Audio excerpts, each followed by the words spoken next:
themselves in the quarterback battle yet. I'm curious, in your mind, what do you have to do to win this job? Yeah, I think obviously every day there's good days, there's bad days. I think just be more consistent for myself. I'm just like I said last time, just trying to go out there and execute the best I can every time with every play. And there's a lot of factors that go on out there, and who you're playing with, what the call is, the coverage, and all those things. And so you kind of got to tune all that out, take it into account, but tune it out and just try to execute the best play possible. Is one of those factors the defense you're going against? For sure, yeah. I mean, we got guys flying around out there. Guys have been in the system for a few years now, and this guy's in better. And they've showed us really every coverage so far, which has been really good work for us. So yeah, I'm definitely a fan of making practice as hard as possible, making walkthroughs difficult mentally for us, just so we can, that's stealing reps for the quarterback. And so I'm trying to, like I said, make practice as hard as possible, have the most challenging look, so then you can try to make the game easier. In this kind of situation, is it difficult to move from one play to the next? If play before, then the outcome wasn't up to your standards or what you wanted it to be. Yeah, for sure. I think you want to stop and dissect it right there and figure out what went wrong. And sometimes you know it right away, sometimes you don't. But yeah, I think and that's not unique to our team or the situation. But you want to fix the bad plays quickly and move on, and then just keep executing the good plays. What do you do to mentally push yourself to say, forget it, just go on and move on? Yeah, I think there's really no other choice. It's each play has enough, mental really stimulation for the quarterback that you have to lock in on that play. And, the call's coming into my helmet, fortunately, so I have to move on. I quite literally have to think about the next play and think about what's coming up. What's your sense in how much the preseason performances will weigh in the ultimate decision for the starting job?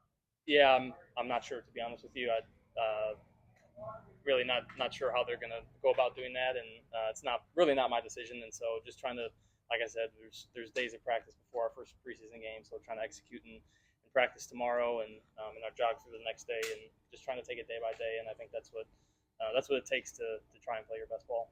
After the season, AP told you he wanted you to be more vocal, and today there was twice where we could hear you talking to guys, once after a penalty, once after a route that wasn't run. Is that something that you've been having to work on, or is it coming naturally to you now? I think it comes pretty naturally. I think, I've said before, it's really hard as a rookie. I found it really hard to do that, especially with the situation I was put in. And so, yeah, definitely more comfortable now with the guys. I feel like I'm actually friends with my teammates, and during your rookie year, you're trying to just figure it all out. And so it's good to grow relationships, and now know guys better, know how to communicate to certain guys better, and I think all that factors in. When you look at that defense, it's obvious that it's pretty good. Can you see a kind of a recipe developing for how to win here, relying on that defense to run game, and you guys just taking care of the ball, getting it? Yeah, I think, of course, they played so well at the end of the season. I think, the thing about the Chiefs game, specifically at the end of the year, how well they played against such a good offense. And, yeah, they kept us in a lot of games and won us a lot of games. And so, it's the quarterback's job to take care of the football in any sense, whether your defense is really good or whether it's not. But we're lucky to have a really good defense, and it definitely makes life easier for us. Aidan, you mentioned that as a rookie, it's difficult to go out and talk to the players and everything. Second year, you're competing to be quarterback number one. How do you feel you're coming out as a leader for this offense? Yeah, I'm just trying to be the same guy every day, really. And again, it's a unique position. You have good plays, you have bad plays, and I'm not rooting that Gardner would have bad plays, because if he has good plays, normally our offense is having good plays, and so that's part of my role and part of being a teammate on a team sport team. And so just trying to do my best to support the guys, encourage the guys, and just try to lead them the best I can. Along the same lines, I asked Gardner the same thing, but is it hard not to, at the end of the day, score like I was better than him today, he was better than me today? Like, that would be like a human nature thing, I feel like. So, definitely somewhat, but I think we're both in the same meetings together. We're both lifting together, doing a lot of the same stuff together, and we're going against the same defense, and so we're looking for certain looks on each play. And so you can't help it when even if you're not in, when we execute a certain play versus a certain coverage that we've been hoping for, just to be happy that it went on schedule and went how we hoped it would. So yeah, it's back and forth. Again, it's obviously a unique role and it's a unique business. How much pressure would you say that you put on yourself, to really compete well in this competition? Or do you feel like this is very comparable to other experiences you've always had to, go through in the quarterback position so far? Yeah, I think I've been lucky to be in different competitions. Obviously, this is my first time at this level, but I think what happens earlier in your life prepares you for what happens later for sure. My dad taught me that, and so in high school I had to compete, and in college basically every year I had to compete, and now doing the same thing. And again, it's definitely unique in the NFL, but I'm definitely thankful I had to go through those times. Your younger receivers are getting more reps this camp. Anyone stood out to you or kind of surprised you as far as the growth the last few weeks? Yeah, obviously I hit Ramel a bunch in the scrimmage, and we've been throwing the Ramel a bunch.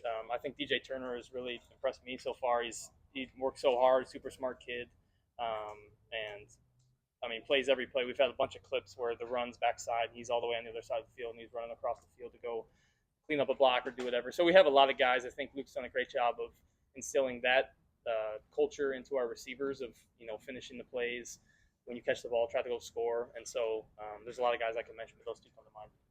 Luke's doing a lot of things to create offense. I'm curious what your thoughts are on his offense. Yeah, I've really enjoyed it so far. It's a lot different than what I did last year, but obviously this tree is successful around the NFL, and so it's been fun to hear him. And during OTAs, it was kind of just install as much as possible and kind of go out there and figure out. But now we're seeing these plays for the second, third time, and so it's been cool to see his ideas, him pull up clips from past teams and situations about how they've succeeded, and so it's a super fun part to get to learn that part of it. With Devontae not being here, obviously gives more opportunities for other receivers, but they're kind of a fine line there. Do you still need him out there, especially still installing a new offense, quarterback competition, things like that? Yeah, we definitely miss Tay.